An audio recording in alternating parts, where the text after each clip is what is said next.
2,000 years later.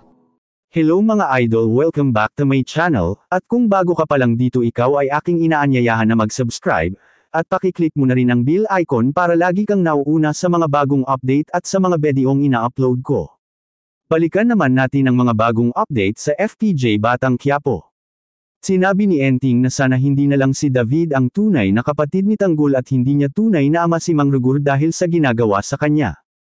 Pero sa kabila ng lahat mahal pere niya ang kapatid at ama niya.